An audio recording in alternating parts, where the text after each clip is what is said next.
Long story short, the nigga He was... still tried The nigga... You tried his Say something. You tried Say something else in my life. Sit back and listen. Oh, you finna stab me? Sit back and listen. Oh, you finna So- stab me? He lied though. If I get off the line, you ain't gonna make it out the door. And I'm gonna do it to you. Oh. So the best thing for you to do is shut the fuck up and listen to the Oh, lie. you need to stop lying. I'm telling the story, bitch. You lied though. I really don't know what to do, but I need help before I lose my life or freedom. My kids need me. This message appeared on Facebook on June 14th, 2025. 11 words that would become the final public cry from a young mother who had built her entire world online. But who was behind this desperate plea? And what had pushed someone to reach out to complete strangers in what seemed like their darkest hour? The woman behind that post was known to tens of thousands as Dutchess Dior. To her 35,000 followers, she was the entrepreneur who had it all figured out. She shared her journey as a mother of two, building her hair service business from the ground up in Statesboro, Georgia. Her content was raw, authentic, real, the kind that made people stop scrolling and actually pay attention. But on that June afternoon, something was terribly wrong. We've all seen posts like this before, haven't we? Those moments when someone's perfectly curated online life suddenly cracks, and we get a glimpse of what's really happening behind the camera. Usually these posts fade into the endless scroll of social media noise. Friends leave heart emojis, strangers offer generic encouragement, and life moves on. This time was different. At 27 years old, Zaria Khadija, the real woman behind the Dutchess Dior brand, had spent years building her online presence. She wasn't just another influencer posting about her morning routine or promoting the latest trends. She was a businesswoman, an entrepreneur, a mother trying to create something meaningful while raising two children and managing the complexities of adult life. Her followers loved her honesty. She didn't shy away from discussing the struggles of building a business, the exhaustion of motherhood, or the financial pressures that came with trying to make it on her own. That transparency had earned her a loyal community, people who genuinely cared about her success and her family's well-being. But in recent weeks, her posts had taken on a different tone. The usual confidence and determination were still there, but so was something else. References to feeling overwhelmed and trapped started appearing more frequently. Her responses to followers seemed strained, almost forced. The woman who had always been an open book suddenly seemed to be holding back. What was Zaria so afraid of? What situation had become so desperate that she felt compelled to post that plea for help to thousands of strangers? And who was the man in her life? Her husband, Shamarcus Jamil Carr, known online as the Frenchman, and what role did he play in the events that were about to unfold? The answers to these questions would emerge over the next several hours, captured in real time through the very platform where Zaria had built her following. What started as a business account showcasing hair transformations and entrepreneurial tips was about to become the primary evidence in one of Georgia's most disturbing domestic violence cases. Before we continue exploring what happened to Zaria and how her story became a tragic lesson about the intersection of social media and domestic abuse, take a moment to subscribe to Crime Vault Stories, because sometimes the most public cries for help hide the darkest secrets, and understanding these cases means we can better recognize when someone in our own lives might be reaching out for help. The events of June 14th would change everything, not just for Zaria and her children, but for everyone who witnessed what happened next. While thousands of people watched Dutchess Dior's daily updates, very few truly knew Zaria Khadija. The woman who confidently demonstrated hair techniques and shared business advice was living a completely different reality when the cameras stopped rolling. Zaria's days started before sunrise. Her hair service business wasn't just a side hustle. It was her lifeline to independence. She had built her client base, one satisfied customer at a time, working out of a small space that she had transformed into a professional salon environment. The before and after photos she posted weren't just content. They represented hours of meticulous work, late nights perfecting new techniques, and the satisfaction of helping other women feel confident about themselves. Her two children were the center of everything she did. Every business decision, every long day at the salon, every social media post was motivated by her desire to build something lasting for them. She often talked about wanting to expand her business, maybe open a larger location, hire other stylists. These weren't just dreams. Zaria had been actively saving money and researching expansion opportunities. She carried notebooks filled with business plans, sketches of her ideal salon layout, and contact information for potential investors. Friends from Statesboro knew a different side of Zaria than her online audience did. They saw her infectious laugh, the way she could light up a room when she walked in, and her genuine interest in other people's lives. She was the friend who remembered birthdays, who checked in when someone was going through a tough time, who celebrated others' successes as enthusiastically as her own. But over the past several months, those same friends had started noticing changes. Zaria would cancel plans at the last minute. When she did show up to social gatherings, she seemed distracted, constantly checking her phone. Her usual animated storytelling became more subdued. She started making excuses for why her husband couldn't join them for dinner, or why she couldn't stay out late. The man at the center of these changes was Shamarcus Jamil Carr. To Zaria's online followers, he was the Frenchman, a mostly mysterious figure who occasionally appeared in her posts. He seemed to support her business ventures, at least publicly. Comments from their joint social media interactions suggested a couple who were building something together. The reality was far more complex. Shamarcus had his own ideas about how Zaria should run her business, who she should work with, and how much time she should spend online. What started as helpful suggestions gradually became demands. He questioned her client appointments, especially when they ran late or required weekend work. He monitored her social media interactions, particularly her responses to male followers or comments from other entrepreneurs who might offer collaboration opportunities. The control extended beyond business matters. Shamarcus had opinions about how Zaria dressed for work, which friends she maintained contact with, and how she spent money from her business earnings. He would create arguments about minor issues that somehow always resulted in Zaria apologizing and changing her behavior to keep the peace. Her followers began witnessing these dynamics without realizing what they were seeing. Zaria's posts about difficult days weren't about challenging clients or business setbacks. They were about navigating increasingly impossible demands at home. When she mentioned being tired, it wasn't from working long hours at the salon. It was from walking on eggshells, trying to anticipate and prevent the next conflict. The woman who had built a business around making other people feel beautiful was slowly losing her own sense of self-worth. She started second-guessing her business decisions, doubting her ability to manage her own finances, and questioning whether she was really cut out for entrepreneurship after all. These weren't natural business growing pains. They were the result of constant criticism and undermining from the person who was supposed to be her biggest supporter. Zaria's dreams of expansion began to feel impossible, not because she lacked the skills or the client base, but because every step forward seemed to create new problems at home. Success meant more independence, more time away from the house, more interactions with people outside of Shamarcus's immediate control. Each achievement became a source of conflict rather than celebration. Her social media content started reflecting this internal struggle. Posts about business goals became less frequent.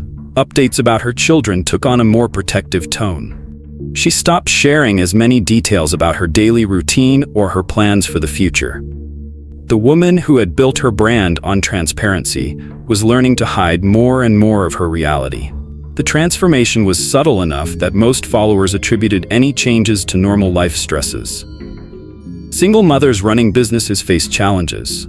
Everyone understood that. But for those who knew Zaria personally, the changes were becoming impossible to ignore. This wasn't the confident, determined woman they had always known. This was someone who was slowly disappearing, even as her online presence remained active. By June 2025, the gap between Dutchess Dior's public success and Zaria's private struggles had become a chasm that she was struggling to bridge every single day. June 14, 2025, started differently than most days for Zaria. By afternoon, Something had shifted dramatically in her household. Something significant enough to drive her to reach out publicly for the first time in such explicit terms.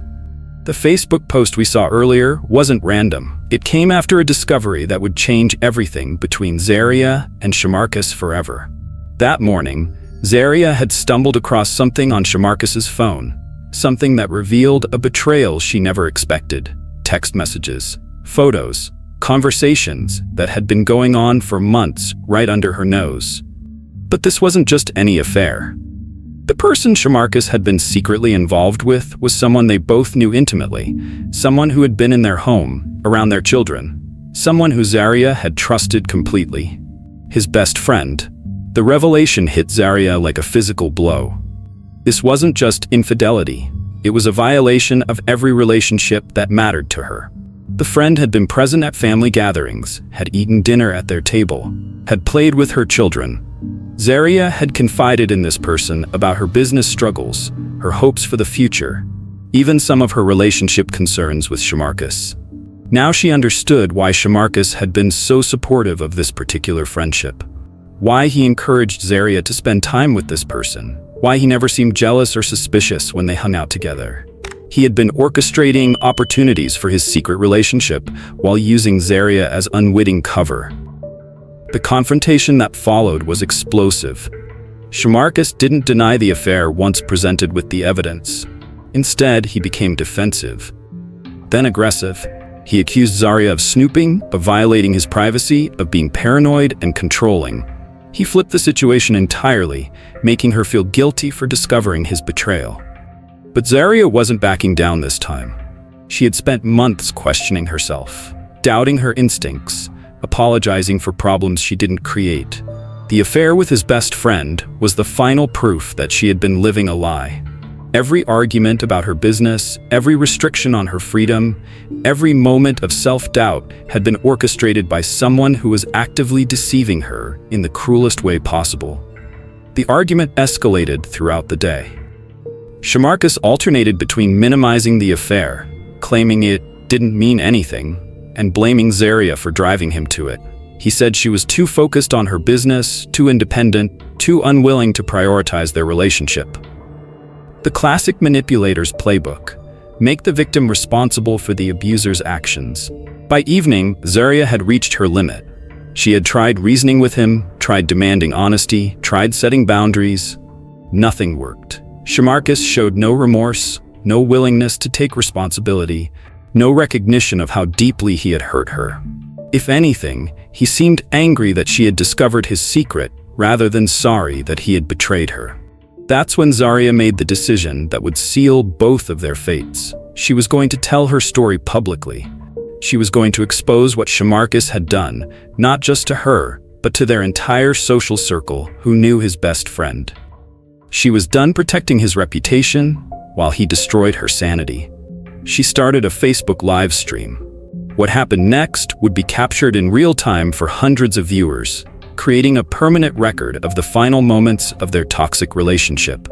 Zaria began by explaining the affair, naming names, showing evidence. She wasn't hysterical or emotional. She was methodical, determined to set the record straight after months of being gaslighted. The live stream audience grew rapidly as viewers shared the broadcast. People were shocked by what they were hearing. This wasn't the carefully curated content they were used to from Dutchess Dior. This was raw, unfiltered truth about what had been happening behind all those business posts and family photos. Shamarcus realized what was happening and tried to stop her. He demanded she end the stream, threatened to take her phone, tried to physically block the camera. But Zaria refused to be silenced. For the first time in months, she was telling her truth without filtering it through his approval or worrying about his reaction. That's when his tone changed completely. The manipulation stopped. The fake remorse disappeared. What emerged was pure rage at losing control of the narrative. Shamarcus wasn't sorry about the affair. He was furious that Zaria was exposing him publicly.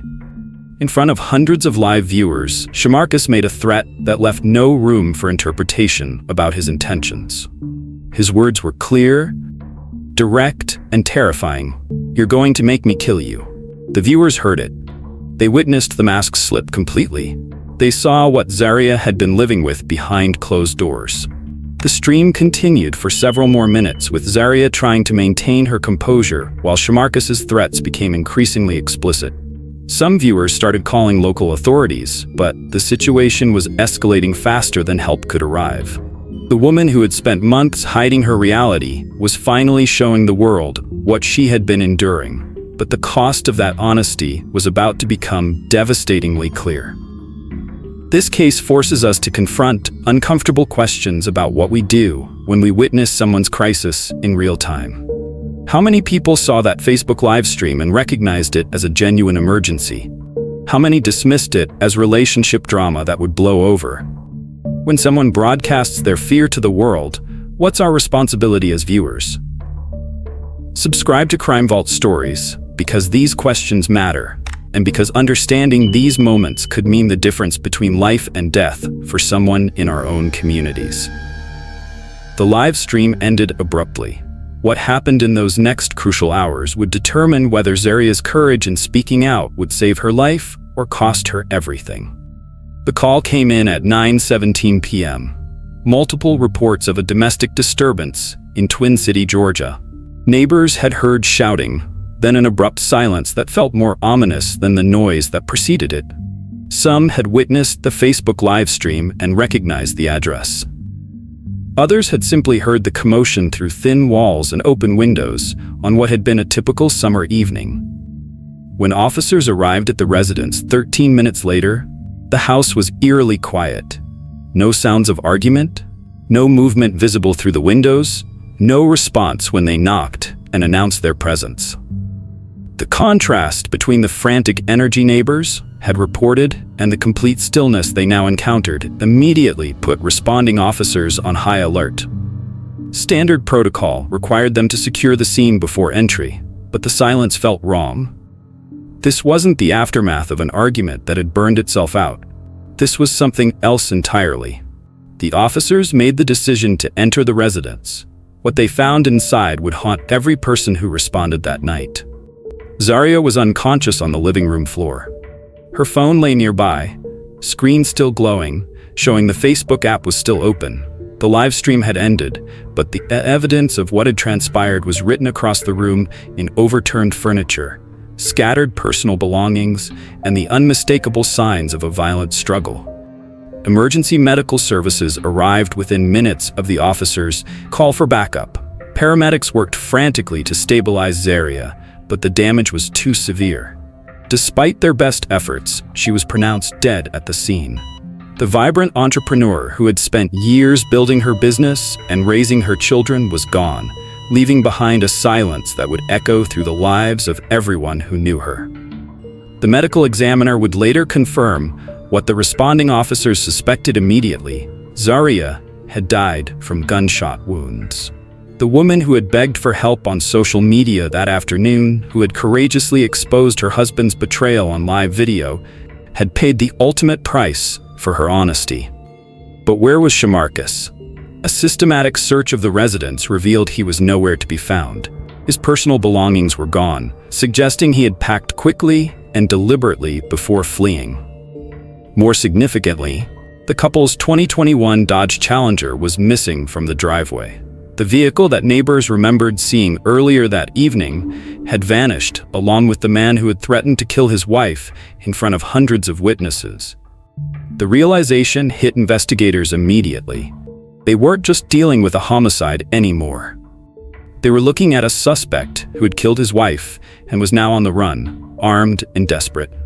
The Facebook live stream that had documented Shamarcus's threats now became crucial evidence, but it also meant they were pursuing someone who had nothing left to lose.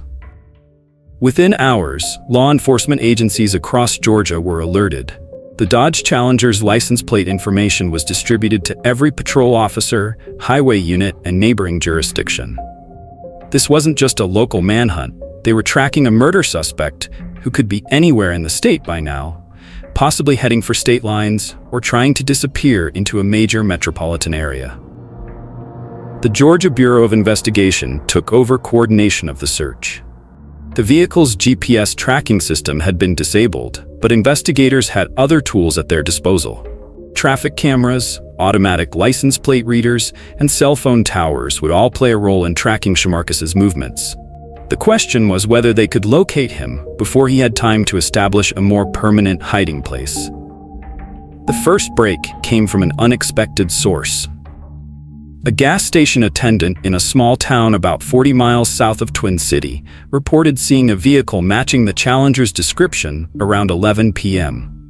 The customer had paid cash, kept his face turned away from security cameras, and left quickly without engaging in conversation. It wasn't definitive proof, but it gave investigators a direction. More sightings followed throughout the night. A truck driver reported being aggressively passed by a dark-colored Challenger on Interstate 16. A late-night convenience store clerk remembered a nervous customer who had purchased energy drinks and snacks but left without taking his change. Each report painted a picture of someone driving erratically, making impulsive stops, and heading steadily southeast through rural Georgia. By dawn, investigators had tracked the sightings to Wayne County, approximately 80 miles from the murder scene. Local sheriff's deputies were coordinating with state authorities to establish roadblocks and search patterns. The net was closing, but Shamarcus had had nearly 9 hours to put distance between himself and Twin City.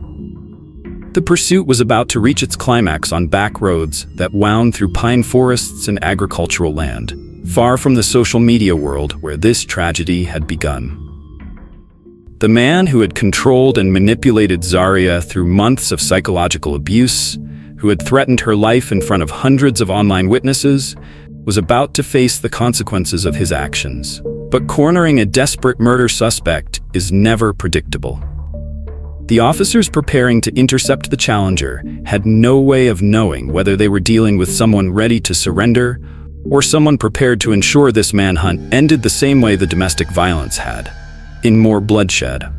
The final confrontation was approaching, and everyone involved understood that the next few hours would determine whether justice would be served in a courtroom or whether this case would end in tragedy for even more families. At 6:43 a.m. on June 15th, Wayne County Sheriff's deputies spotted the 2021 Dodge Challenger parked behind an abandoned gas station off Highway 341. The vehicle that had been the focus of an overnight manhunt was finally within sight, but the most dangerous moments of this pursuit were still ahead. As deputies approached the vehicle, they could see Shamarcus inside, but he wasn't attempting to flee further. Instead, he was sitting motionless, seemingly resigned to the inevitable confrontation. Officers called out commands for him to exit the vehicle with his hands visible, following standard protocols for apprehending armed suspects. That's when the situation took its final turn. Rather than surrendering, Shamarcus made a choice that would rob his children of both parents and deny Zaria's family the opportunity to see justice served in court. As deputies moved closer to the vehicle, they heard a single gunshot from inside the Challenger. When they reached the driver's side window, they found Shamarcus with a self-inflicted gunshot wound. Emergency medical teams rushed to the scene, but despite their efforts, Shamarcus died from his injuries. The man who had threatened his wife's life on camera, who had murdered her hours later, had chosen to end his own life rather than face the consequences of his actions. The case was officially classified as a murder-suicide, closing the criminal investigation but opening entirely new conversations about domestic violence in the digital age. For the first time in many similar cases, there was comprehensive video evidence of the escalating abuse, captured by the victim herself and broadcast to hundreds of witnesses in real time. The Facebook live stream became more than just evidence.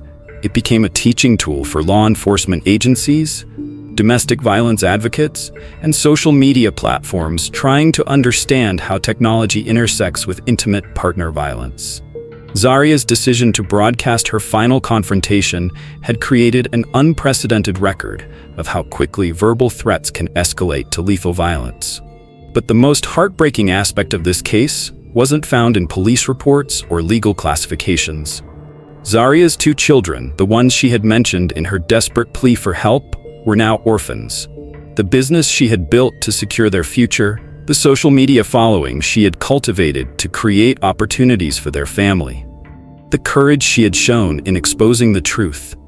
All of it now served as a memorial rather than a foundation for the life she had hoped to build. Extended family members stepped forward to care for the children. But the trauma of losing both parents in such a public, violent way would require years of support and healing. The kids who had occasionally appeared in their mother's positive, hopeful social media content were now at the center of a tragedy that had been witnessed by thousands of strangers. Zuria's death sparked immediate action from domestic violence organizations across Georgia and beyond. Her story became a case study in recognizing digital age abuse patterns, the way controllers monitor their victims' online activities, isolate them from support networks, and use technology as another tool of manipulation.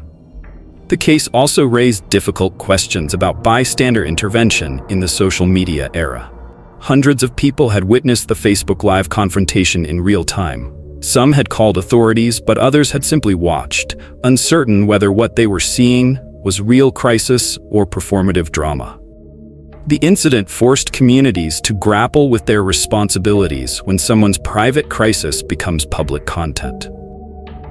Mental health professionals began using Zuria's story to illustrate how victims of domestic violence often maintain public personas that mask their private suffering. Her success as an entrepreneur, her engaged social media presence, and her apparent independence had made it difficult for even close friends to recognize the extent of her situation. The Dutchess Dior social media accounts, frozen in time since that final live stream, became impromptu memorials where followers shared memories, offered support to her children, and committed to being more aware of potential abuse in their own communities. Zuria's legacy lives on through the conversations her story continues to generate about domestic violence prevention, social media responsibility, and the importance of taking public cries for help seriously. Her courage in speaking truth to an audience of thousands, even when she knew the cost might be devastating, serves as both inspiration and urgent reminder. Subscribe to Crime Vault Stories because we examine the cases that matter, and because understanding these moments could mean the difference between recognizing when someone in our lives needs help and missing the signals entirely.